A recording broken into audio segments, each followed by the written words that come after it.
আবু হুরায়রা রাদিয়াল্লাহু আনহু বলেন, আল্লাহর রাসূল সাল্লাল্লাহু আলাইহি ওয়াসাল্লাম বলেন, এই দুনিয়ার মধ্যে এমন কিছু ফেরেশতা আছে যেই ফেরেশতারা ঘুরে ঘুরে জিকিরের মজলিসগুলো তালাশ করতে থাকে, যে কোথায় জিকিরের মজলিস আছে। ফাইদা ওয়াজাদু কওমান ইয়াযকুরুনাল্লাহ, যখন তারা এমন কোন মজলিসকে পেয়ে যায় যারা সেখানে বসে বসে আল্লাহর আলোচনা করে, তানাদাও, তখন তারা জোরে আওয়াজ দিতে থাকে আর বলতে থাকে, হালুম্মু ইলা হাজাতিকুম, তোমরা তোমাদের প্রয়োজনের দিকে আসো। মানে জোরে জোরে আওয়াজ দিতে থাকে আর বলতে থাকে, ওই তোমরা না জিকিরের মজলিস খুঁজছো, ওই দেখো এখানে জিকিরের মজলিস হয়, ওই দেখো এখানে কোরআনের মজলিস হয়, ওই দেখো এখানে দ্বীনের মজলিস হয়, আসো আসো এখানে এসে তোমরা সমবেত হও। সুবহানাল্লাহ। অসংখ্য ফেরেশতারা এমন থাকে যারা এই সমস্ত দ্বীনের মজলিসগুলোর মধ্যে আসেন এবং ডাকতে থাকেন। এরপরে তারা এই সুসংবাদ নিয়ে আল্লাহ রাব্বুল আলামিনের কাছে পৌঁছে যান। আল্লাহ তাআলার কাছে যখন যান, আল্লাহকে বলেন যে আল্লাহ, আমরা এমন একটা সম্প্রদায়ের কাছ থেকে এসেছি যারা আপনাকে ডাকে, আপনার প্রশংসা করে, আপনার নামের তাসবিহ পড়ে, তাকবীর দেয়।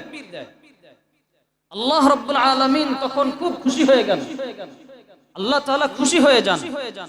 এরপরে তাদেরকে প্রশ্ন করেন, বলতে থাকেন, আচ্ছা আমার বান্দারা যে আমার জিকির করছে, আলোচনা করছে, ফাহাল রাআউনি, আমার বান্দারা কি আমাকে দেখেছে?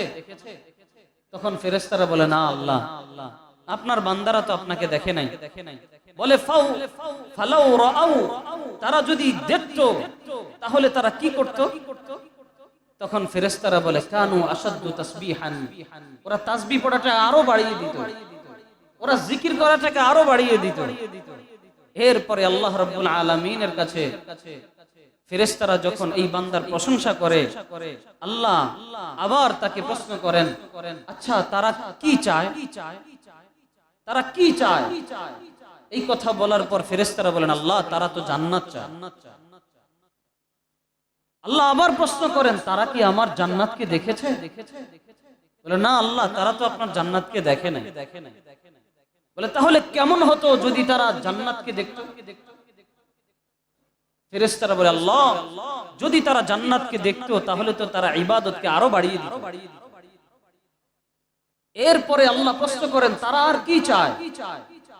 ফেরেশতারা বলেন, আল্লাহ তারা জাহান্নাম থেকে মুক্তি চায়। আল্লাহ আবার প্রশ্ন করেন, তারা কি আমার জাহান্নামকে দেখেছে? ফেরেশতা বলে, না আল্লাহ, তারা তো জাহান্নামকে দেখে নাই। বলে, তাহলে কেমন হতো যদি তারা আমার জাহান্নামকে দেখতো? ফেরেশতারা বলেন, যদি জাহান্নামকে দেখতো তারা কোনোদিন গুনাহ করতো না। তখন আল্লাহ রাব্বুল আলামিন ফেরেশতাদেরকে সাক্ষী রেখে বলেন, ও আমার ফেরেশতারা শোনো, আমার বান্দা আমাকে দেখে নাই, আমার জান্নাতকে দেখে নাই, আমার জাহান্নামকে দেখে নাই, তারপরও আমার বান্দা আমার ইবাদত করে, আমার বন্দিগি করে। ফেরেশতারা তোমরা সাক্ষী থাকো, আমি আমার বান্দার জীবনের সব গুনাহ মাফ করে দিলাম। সুবহানাল্লাহ। জিকিরের মজলিসের কত দাম, দ্বীনের মজলিসের কত দাম। এই যে আমরা এখানে বসেছি, আচ্ছা কাকে খুশি করার জন্য বসেছি? জবান খুলে বলেন না, কাকে? আমরা আল্লাহকে খুশি করার জন্য বসেছি। আমাদের দুনিয়াবি কোনো উদ্দেশ্য এখানে আছে? দুনিয়াবি উদ্দেশ্য থাকলে তো ব্যবসা বাণিজ্য করতাম, চাকরি বাকরিতে সময় দিতাম, পরিবার পরিজনকে সময় দিতাম। সব কিছু ছেড়ে আমরা আল্লাহর ঘর মসজিদে বসে আছি কাকে রাজি করানোর জন্য?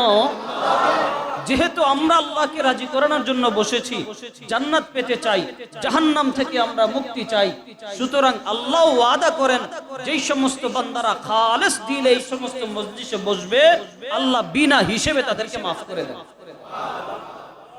আল্লাহ আপনি আমাদের সবাইকে তাদের কাতারে শামিল করে দিয়েন, বলেন না আমিন।